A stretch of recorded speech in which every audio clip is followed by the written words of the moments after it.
Assalamualaikum warahmatullahi wabarakatuh. Kami dari kelompok 8 ingin mempresentasikan hasil diskusi dari kelompok kami yang berjudul Kode Etik Profesi Lainnya. Kelompok 8 ini terdiri atas 3 anggota. Yang pertama saya sendiri, Azhara Mufidah Rahma, NIM E2P019011. Yang kedua, Khairul Muslimin, NIM E2P019029. Yang ketiga, Jihan Kotrunada, NIM E2P019043. Untuk pembahasan yang pertama yaitu keberadaan berbagai profesi. Sebelum era reformasi, seluruh pegawai negeri hanya tunduk pada peraturan pegawai negeri, dan satu-satunya wadah organisasi yang diakui pegawai negeri adalah Korps Pegawai Negeri Republik Indonesia atau Korpri. Saat ini, para pegawai negeri bisa saja memasuki organisasi profesi selain Korpri. Contohnya yaitu para akuntan, dokter, guru, dan sebagainya yang berstatus sebagai pegawai negeri.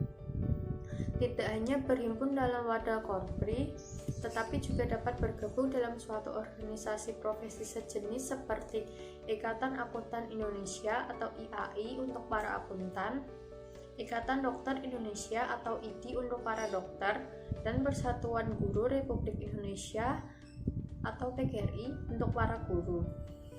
Tujuan khusus dari setiap organisasi profesi adalah untuk mengembangkan kompetensi para anggota secara berkelanjutan, sekaligus untuk melakukan pengendalian perilaku para anggotanya dengan berpedoman pada kode etik yang telah disepakati bersama. Kelompok-kelompok organisasi profesi seperti ini tidak membedakan latar belakang status anggota mereka, baik dari sektor swasta maupun sektor publik atau pegawai negeri. Setelah mempelajari masing-masing kode etik profesi ini, dapat diketahui bahwa yang pertama, tidak ada sistematika baku dalam penulisan kode etik. Yang kedua, terdapat konsep dan istilah yang sama, namun pemaknaan atas konsep dan istilah bisa jadi berbeda. Yang ketiga, banyak konsep dan istilah yang maknanya tumbang tindih. Selanjutnya, untuk model peneralan kode etik profesi, yang pertama ada kepentingan umum. Di samping kepentingan umum ada tanggung jawab. Di bawah tanggung jawab yaitu ada kompetensi. Kompetensi ini dibagi menjadi 3. Yang pertama yaitu pengetahuan atau knowledge, yang kedua keterampilan atau skill, dan yang ketiga sikap perilaku atau attitude. Selanjutnya, Kode Etik Badan Pemeriksa Keuangan Republik Indonesia atau BPK RI. Kode Etik BPK dituangkan dalam Peraturan Badan Pemeriksa Keuangan Republik Indonesia Nomor 2 Tahun 2007, serta telah diumumkan dalam Lembar Berita Negara Republik Indonesia Nomor 110 Tahun 2007. Kode etik ini berlaku untuk anggota dan pemeriksa BPK. Kedua istilah ini, anggota BPK dan pemeriksa BPK, mempunyai pengertian yang berbeda. Menurut pasal 1 ayat 2 dan 3 Peraturan Badan Pemeriksa Keuangan Republik Indonesia Nomor 2 Tahun 2007, yaitu yang pertama, anggota BPK adalah pejabat negara pada BPK yang dipilih oleh DPR dan diresmikan berdasarkan keputusan Presiden. Yang kedua, pemeriksa BPK adalah orang yang melaksanakan tugas pemeriksaan pengelolaan dan tanggung jawab keuangan negara untuk dan atas nama BPK. Pasal 2 Kode Etik BPK mengatur tentang nilai-nilai dasar yang wajib dimiliki oleh anggota dan pemeriksa BPK. Nilai-nilai dasar ini terdiri atas yang pertama, mengutamakan kepentingan negara di atas kepentingan pribadi atau golongan. Yang kedua, menjunjung tinggi independensi, integritas, dan profesionalitas. Yang ketiga, menjunjung tinggi martabat, kehormatan, citra, dan kredibilitas BPK. Dan yang terakhir, memenuhi peraturan perundang-undangan dan peraturan kedinasan yang berlaku. Untuk tabel 9.1 proses penerapan kode etik BPK, yang pertama ada kepentingan publik. Kode etik BPK-nya yaitu mengutamakan kepentingan negara di atas kepentingan pribadi dan golongan. Terdapat pada pasal 2B. Yang kedua, tanggung jawab. Kode etik BPK-nya mengembangkan standar kompetensi tinggi yang menyangkut knowledge, skill, dan attitude. Yang ketiga ada kompetensi. Kode etik BPK-nya dilihat dari 3 unsur kompetensi yaitu knowledge, skill, dan attitude. Untuk pengetahuan dan knowledge, kode etik BPK-nya profesi adalah bidang pekerjaan yang dilandasi pendidikan keahlian tertentu. Terdapat pada pasal 1 ayat 8. Yang kedua, keterampilan atau skill. Kode etik BPK-nya, standar pemeriksaan keuangan negara atau SPKN merupakan patokan pemeriksaan yang menyangkut standar umum, standar pekerjaan, dan standar pelaporan. Terdapat pada pasal 1 ayat 5. Yang ketiga ada sikap perilaku atau attitude. Kode etik BPK-nya menyangkut diri pribadi dan hubungan dengan lembaga atau pihak lain. Sikap perilaku atau attitude, ciri profesinya dibagi menjadi 5. Yang pertama, menyangkut diri pribadi. Kode etik BPK-nya, bagi setiap anggota dan pemeriksa wajib mematuhi, memiliki, dan menjunjung tinggi nilai-nilai dasar. Terdapat pada pasal 2. Di dalamnya yaitu yang pertama, taat pada peraturan pada ayat A, mengutamakan kepentingan negara pada ayat B, menjunjung tinggi independensi, integritas, dan profesionalitas pada ayat C, dan menjunjung tinggi martabat, kehormatan, citra, dan kredibilitas BPK. Selanjutnya, hubungan rekan sejawat. Kode etik BPK-nya menghormati dan mempercayai serta saling membantu di antara perilaku sehingga dapat bekerja sama dengan baik dalam melaksanakan tugas. Terdapat pada pasal 8 ayat 1G. Yang ketiga, hubungan klien. Kode etik BPK-nya yang pertama, menghindari terjadinya benturan kepentingan. Terdapat pada pasal 6 ayat 1B. Yang kedua, dilarang menerima pemberian dalam bentuk apapun, baik langsung maupun tidak langsung yang diduga atau patut diduga dapat mempengaruhi pelaksanaan tugas dan wewenangnya. Terdapat pada pasal 4 ayat 2 dan pasal 7 ayat 2A. Yang ketiga, dilarang membocorkan informasi yang diperolehnya dari auditor. Terdapat pada pasal 6 ayat 2D. Selanjutnya, hubungan lain. Yang pertama, kode etik dari BPK dilarang merangkap jabatan pada badan, lembaga, atau perusahaan lain untuk anggota dan pemeriksa. Terdapat pada pasal 3 ayat 2A dan pasal 6 ayat 2A. Selanjutnya, dilarang menjadi anggota partai politik bagi anggota BPK. Terdapat pada pasal 3 ayat 2B. Dan yang terakhir, pengawasan kode etik BPK-nya melalui Majelis Kehormatan Kode Etik. Ada pada bab 3 pasal 9 sampai 32. Selanjutnya, untuk tabel 9.2 ada independensi, integritas, dan profesionalitas BPK. Nilai dasar independensi anggota BPK yang diperbolehkan yaitu yang pertama, memegang sumpah jabatan, yang kedua, netral dan tidak berpihak, yang ketiga, menghindari benturan kepentingan, yang keempat, menghindari hal-hal yang dapat mempengaruhi objektivitas, dan yang dilarang yaitu merangkap jabatan, menjadi anggota partai politik, dan menunjukkan sikap dan perilaku yang menyebabkan orang lain melakukan independensinya. Untuk pemeriksa yang diperbolehkan yaitu netral dan tidak berpihak, menghindari benturan kepentingan, menghindari hal-hal yang dapat mempengaruhi objektivitas. Yang keempat, mempertimbangkan informasi, pandangan, dan tanggapan pihak yang diperiksa. Yang terakhir, bersikap tenang dan mampu mengendalikan diri. Dan yang dilarang yaitu merangkap jabatan, menunjukkan sikap dan perilaku yang menyebabkan orang lain meragukan independensinya. Yang ketiga, tunduk pada intimidasi atau tekanan orang lain. Yang keempat, membocorkan informasi attitude. Yang kelima, mempengaruhi oleh prasangka, interpretasi, atau kepentingan tertentu, baik untuk kepentingan pribadi pemeriksa maupun pihak lain. Yang kedua, nilai dasar integritas anggota BPK. Yang pertama, bersikap tegas, jujur, memegang rahasia pihak yang diperiksa, dilarang menerima pemberian dalam bentuk apapun, baik langsung maupun tidak langsung. Untuk pemeriksa, yang diperbolehkan yaitu bersikap tegas, jujur, memegang rahasia pihak yang diperiksa. Dan yang dilarang yaitu menerima pemberian dalam bentuk apapun, baik langsung maupun tidak langsung. Yang kedua, menyalahkan wewenang.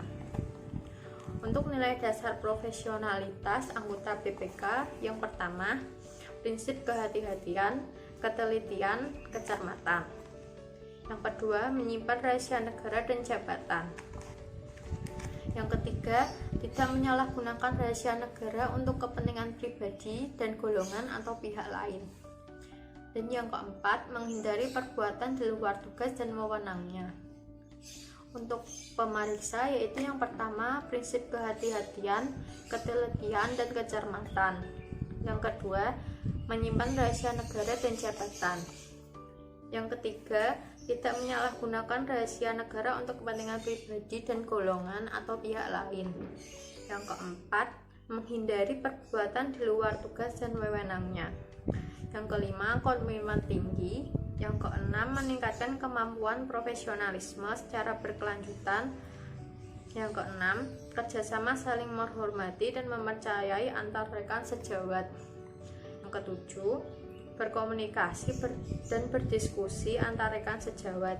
Dan yang terakhir, menggunakan sumber daya publik secara efisien, efektif, dan ekonomis. Kode Etik Perhimpunan Auditor Internal Indonesia atau PAI. Ada dua kategori kode etik yang ditetapkan oleh PAI, yaitu kode etik PAI dan kode etik Wali Internal Auditor atau HIAM. Kode etik PAI berlaku bagi organisasi, profesi, dan semua anggota PAI yang bekerja pada departemen atau audit internal suatu organisasi atau perusahaan. Kode etik HIA adalah kode etik bagi anggota yang telah memperoleh kualifikasi atau sertifikasi HIA melalui suatu pendidikan formal yang ditetapkan oleh PAI. Kode etik HIA ditetapkan oleh Dewan Sertifikasi HIA. Pasal-pasal dalam etik HIA adalah sama dengan kode etik PAI, kecuali dalam kode etik HIA tidak memasukkan pasal 1 dan 9 dari kode etik PAI. Selanjutnya, ringkasan proses penalaran kode etik PAI. Ciri profesi 1. Kepentingan publik. Kode etik untuk mempertahankan kepercayaan dari pemberi tugas. Para anggota harus menunjukkan loyalitas kepada pemberi tugas atau manajemen. Walau demikian, anggota yang dilarang untuk memberi bagian dan dalam kegiatan-kegiatannya yang menyimpang atau melanggar hukum pasal 4. Ciri profesi yang kedua, tanggung jawab. Kode etik mengembangkan standar kompetensi tinggi yang menyangkut pengetahuan, keterampilan, dan perilaku. Ciri profesi yang ketiga, kompetensi. Kode etik dilihat dari 3 unsur: kompetensi, pengetahuan, keterampilan, dan perilaku. Untuk pengetahuan, kode etik tidak secara eksplisit diungkapkan. Untuk keterampilan, kode etik 1. Para anggota harus terus-menerus untuk meningkatkan keahlian dan kemampuan dalam melakukan pekerjaannya.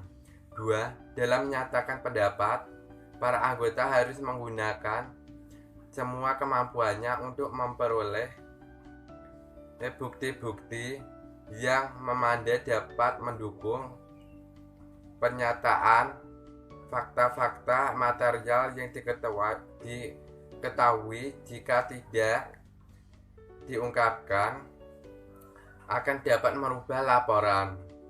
Hasil kegiatan yang ditinjau atau dapat menutupi adanya praktik-praktik yang menyalahi prosedur dan kebijakan.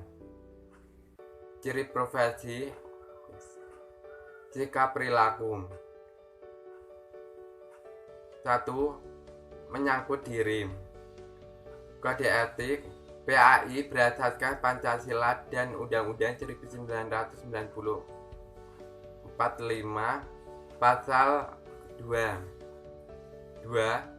Para anggota diwajibkan bersikap jujur, objektif, dan hati-hati dalam menjalankan tugas maupun kewajiban pasal 3.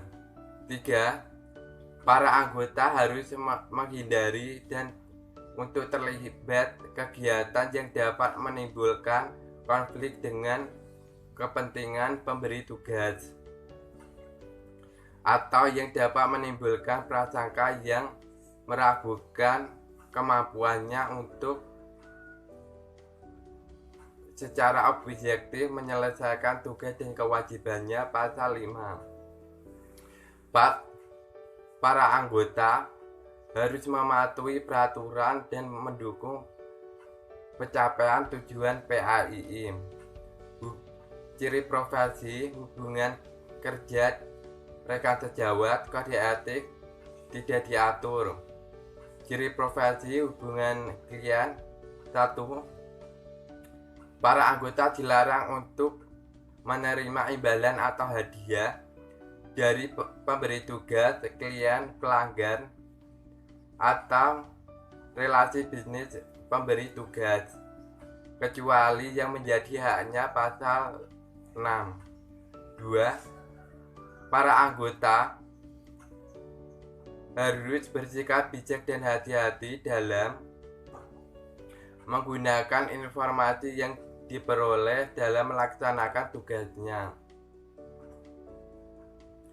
Ciri profesi, hubungan lain, kode etik tidak diatur.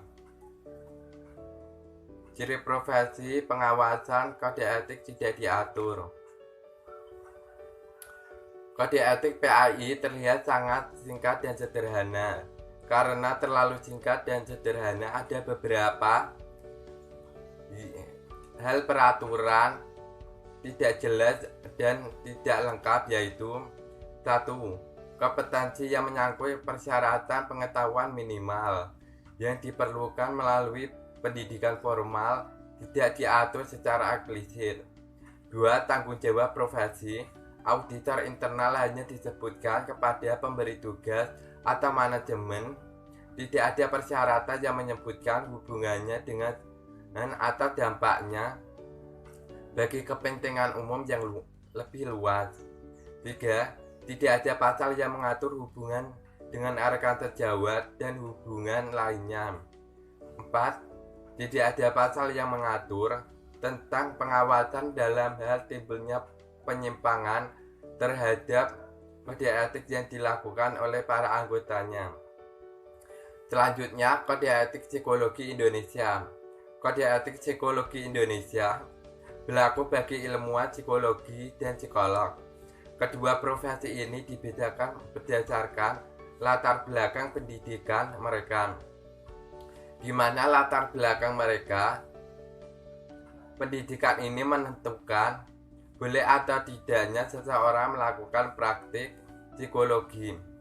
Para ilmuwan psikologi dalam batas-batas tertentu dapat memberikan jasa psikologi, tetapi tidak boleh menjalankan praktek psikologi. Praktek psikologi hanya boleh dilakukan oleh para psikolog. Selanjutnya, ringkasan proses penalaran kode etik psikologi. Ciri profesi. 1. Kepentingan publik. Kode etik mengabdikan pengetahuan tentang perilaku manusia bagi kesejahteraan manusia atau pembukaan. 2. Mengutamakan kepentingan umum daripada pribadi atau golongan, pasal 14A. Ciri profesi yang kedua, tanggung jawab. Kode etik pentingnya setiap ilmuwan psikologi dan psikolog mempunyai rasa tanggung jawab menyangkut kompetensi, objektivitas, kejujuran, integritas, bersikap bijak dan hati-hati, pasal 2. Ciri profesi yang ketiga, kompetensi. Kode etik menyangkut pengetahuan, keterampilan, dan perilaku.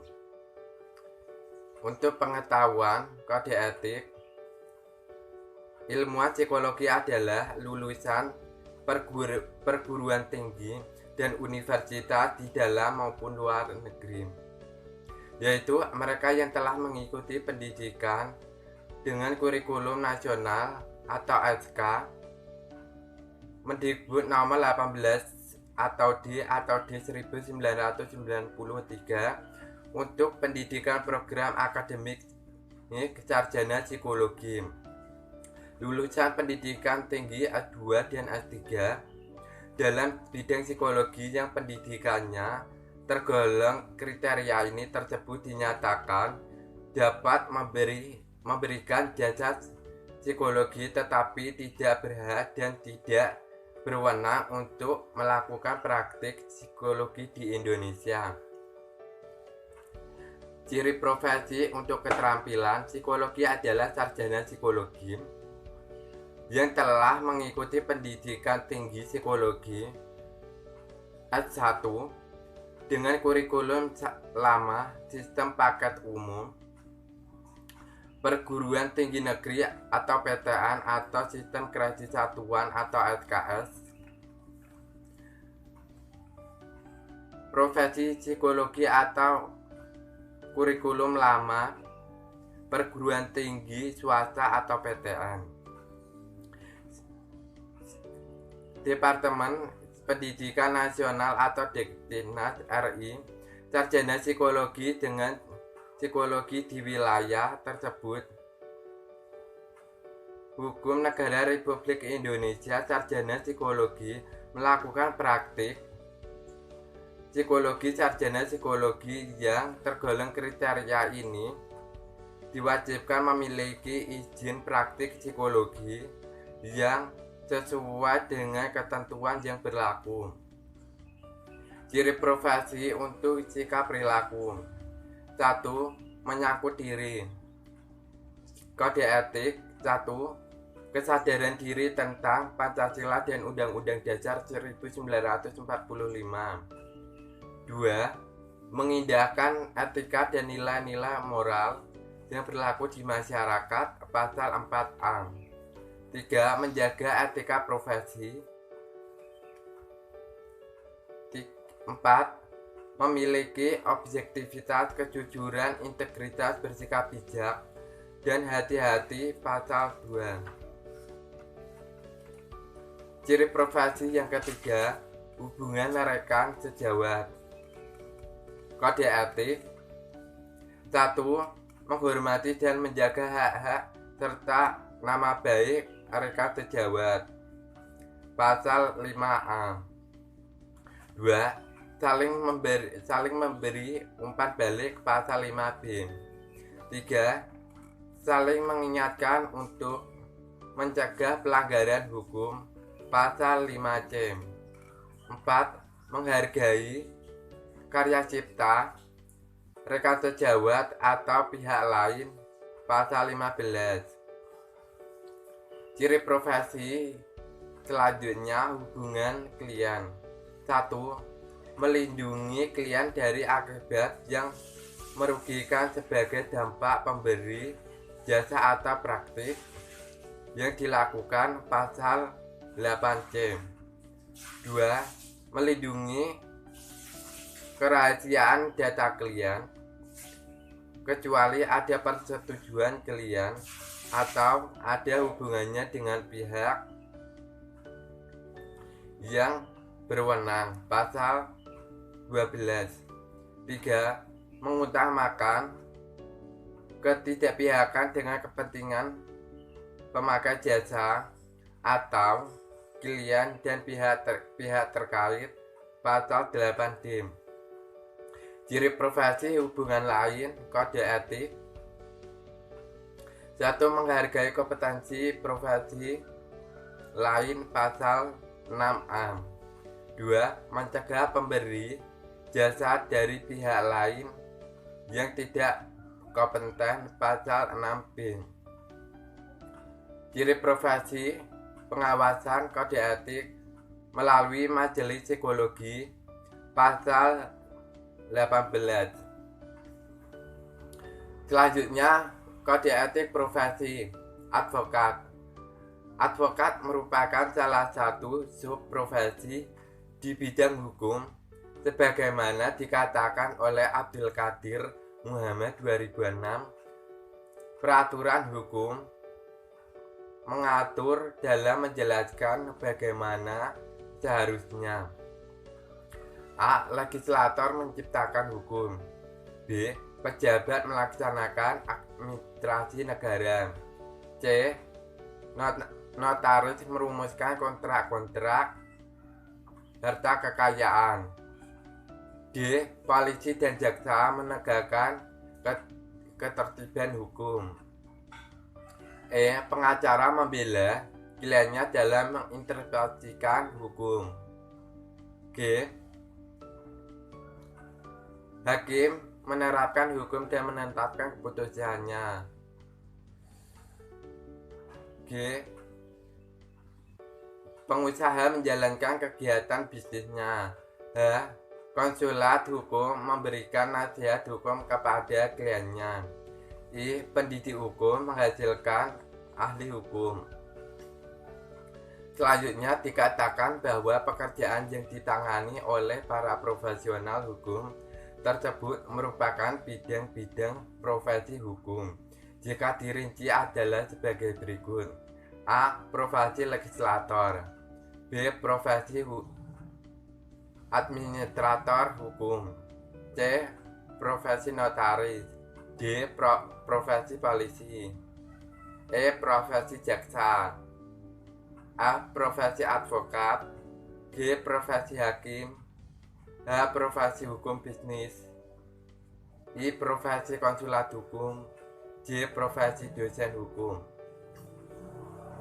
Menurut Atta Atmijojo dalam Abdul Qadir Muhammad 2006, seorang profesional di bidang hukum perlu memiliki A. Sikap manusiawi, artinya tidak hanya menghadapi hukum secara formal, melainkan kebenaran yang sesuai dengan hati nurani.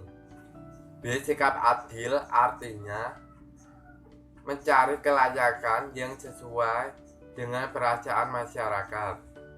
C. Sikap patut, artinya mencari pertimbangan untuk menentukan keadilan dalam suatu perkara konkret. D.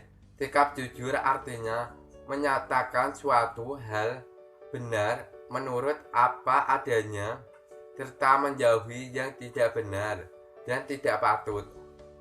Seperti telah disebutkan sebelumnya, subcabang profesi di bidang hukum cukup banyak. Pada kesempatan dibahas kode etik profesi advokat atau pengacara sebagai salah satu subcabang profesi di bidang hukum. Di Indonesia terdapat lebih dari satu organisasi profesi advokat. Kode etik profesi advokat berlaku sejak tanggal ditetapkan pada tanggal 23 Mei 2002 dan disepakati berlaku bersama untuk organisasi profesi advokat yang bergabung dalam Komite Kerja Sama Advokat Indonesia atau yang disingkat KKAI, yang terdiri atas 7 organisasi, yaitu yang pertama Ikatan Advokat Indonesia, yang kedua Asosiasi Advokat Indonesia, yang ketiga Ikatan Penasihat Hukum Indonesia, yang keempat Asosiasi Konsultan Hukum Indonesia, yang kelima Himpunan Konsultan Hukum Pasar Modal, Yang keenam, Serikat Pengacara Indonesia. Yang ketujuh atau yang terakhir, Himpunan Advokat dan Pengacara Indonesia. Pada tabel 9.5, ringkasan proses penalaran kode etik profesi advokat Indonesia. Yang pertama ada kepentingan publik. A. Tidak bertujuan semata-mata untuk memperoleh imbalan materi, tetapi lebih mengutamakan tegaknya hukum, kebenaran, dan keadilan, pasal 3B. Yang B. Wajib memberikan bantuan hukum cuma-cuma bagi orang yang tidak mampu, pasal 7H. Yang kedua, tanggung jawab. Menjaga citra dan martabat kehormatan profesi, menjunjung tinggi kode etik dan sumpah jabatan atau pembukaan, dan memelihara kompetensi. Yang ketiga, kompetensi terdiri dari A. Pengetahuan. Kompetensi itu mencakup pengetahuan, keterampilan, dan perilaku. Yang A. Pengetahuan berpraktik memberi jasa hukum baik di dalam maupun di luar pengadilan yang memenuhi persyaratan berdasarkan undang-undang yang berlaku, pasal 1A. Yang B. Keterampilan, sama dengan pasal 1A. Yang C. Sikap perilaku, menyangkut diri sendiri. Yang pertama, yang A. Bertakwa kepada Tuhan Yang Maha Esa, bersikap satria, jujur, serta menjunjung tinggi hukum dan undang-undang dasar, pasal 2. Yang B. Bersedia memberi nasihat dan bantuan hukum tanpa membedakan agama, suku, keturunan, kedudukan sosial, keyakinan politik, pasal 3A. Yang C. Bekerja dengan bebas dan mandiri, serta tidak dipengaruhi oleh siapapun dan wajib menjunjung tinggi hak asasi manusia dalam negara hukum Indonesia, pasal 3C. Yang D. Tidak dibenarkan melakukan pekerjaan lain yang dapat merugikan kebebasan, derajat, dan martabat advokat, pasal 3F. Yang E. Bersikap sopan terhadap semua pihak, pasal 3H. Di sini ada tabel 9.5, hubungan rekan sejawat advokat, profesi advokat. Yang A. Memegang teguh rasa solidaritas sesama advokat dan wajib membela secara cuma-cuma teman sejawat yang diajukan sebagai tersangka dalam proses pidana, pasal 3D dan 3E. Yang B. Hubungan antara teman sejawat advokat berdasarkan sikap saling menghormati, menghargai, dan mempercayai, pasal 5A. Yang C. Tidak menggunakan kata-kata tidak sopan atau yang menyakitkan hati, pasal 5B. Yang D. Keberatan terhadap tindakan teman sejawat harus diadukan kepada Dewan Kehormatan, pasal 5C. Yang E. Tidak diperkenankan menarik klien teman sejawat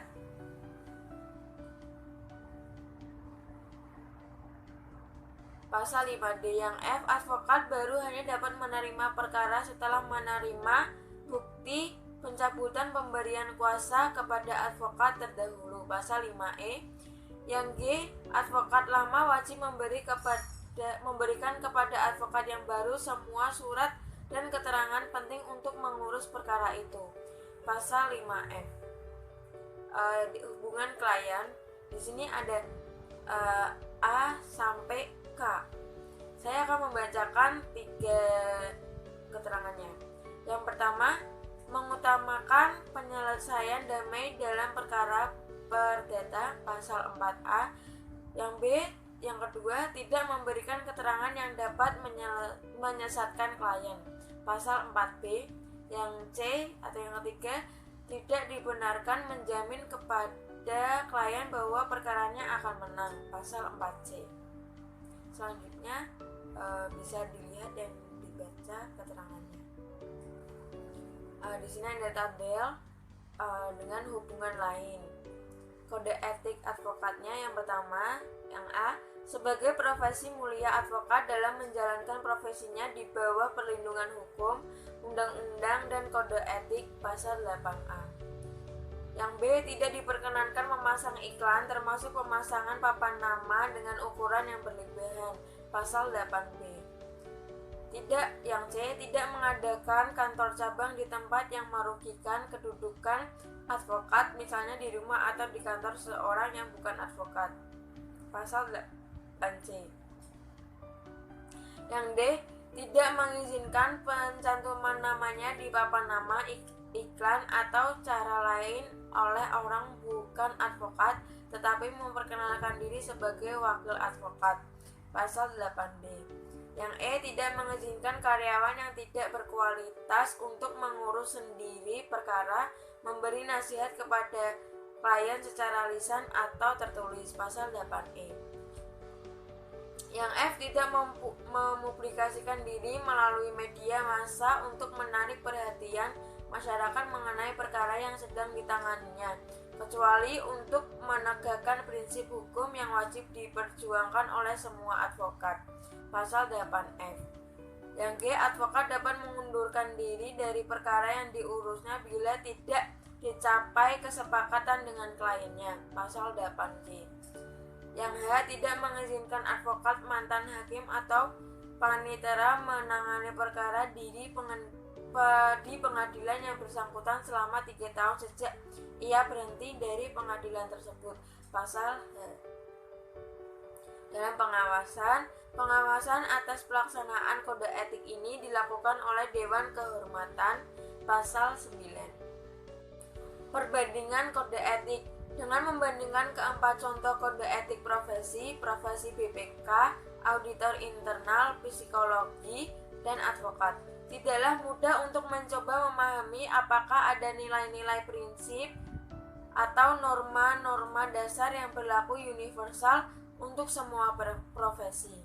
Hal ini mengingat adanya keragaman dalam sistematika penulisan, isi, dan konsep-konsep yang digunakan. Meskipun agak sulit dengan menggunakan pendekatan model gambar 9.1, dapat disimpulkan beberapa hal sebagai berikut. Yang pertama, semua profesi berdampak atau bermanfaat bagi kepentingan umum meskipun arti umum mempunyai tingkat keluasan yang berbeda. Contoh pengertian umum untuk yang pertama, BPK adalah kepentingan negara. Yang kedua, auditor internal adalah manajemen suatu entitas atau suatu bisnis. Yang ketiga, psikologi adalah klien atau individu, kelompok, institusi. Yang keempat, advokat adalah klien dan demi penegakan hukum dan keadilan. Yang kedua, untuk menjaga kepercayaan publik dalam kode etik profesi pada umumnya ditekankan pentingnya memelihara kompetensi tinggi secara berkelanjutan.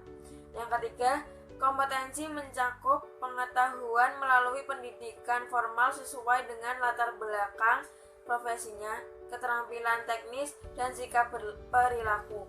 Meskipun kompetensi menyangkut pengetahuan ada yang secara eksplisit diatur dalam kode etik. Yang keempat, aturan mengenai sikap perilaku umumnya menyangkut tanggung jawab dan kesadaran diri sebagai pribadi, hubungan dengan rekan sejawat, hubungan dengan klien, dan hubungan lainnya. Yang kelima, tanggung jawab dan kesadaran diri berkaitan dengan karakter utama, prinsip-prinsip atau nilai-nilai dasar yang harus dimiliki seorang profesional untuk menunjang citra dan martabat profesinya luhur. Dalam tabel 9.6 perbandingan kode etik itu ada instruksi. Yang pertama itu ada BPK, independensi, integritas, dan profesionalitas. Yang kedua ada PA2 atau PAI ini, bersikap jujur, objektif, hati-hati, dan menghindari konflik kepentingan. Yang ketiga, psikologi, menjaga kompetensi, objektivitas, kejujuran, integritas, bersikap bijak, dan hati-hati. Yang keempat, advokat, bertakwa kepada Tuhan Yang Maha Esa, bersikap satria, jujur, tidak membeda-bedakan agama, suku, keturunan, kedudukan sosial, keyakinan politik, mandiri, serta tidak dipengaruhi oleh siapapun dan menjunjung tinggi hak asasi manusia. Profesi dan hakikat manusia utuh. Hakikat manusia utuh adalah hidup dengan menyeimbangi pemenuhan PQ, IQ, EQ, dan SQ. Kesadaran untuk terus-menerus memelihara unsur kompetensi ilmu pengetahuan dan keterampilan teknis mencerminkan upaya untuk meningkatkan IQ, kesadaran untuk menumbuhkan sikap perilaku yang baik dalam menjalankan profesi sebenarnya sekaligus untuk memupuk EQ dan SQ. Terima kasih. Presentasi dari kelompok 8. Wassalamualaikum warahmatullahi wabarakatuh.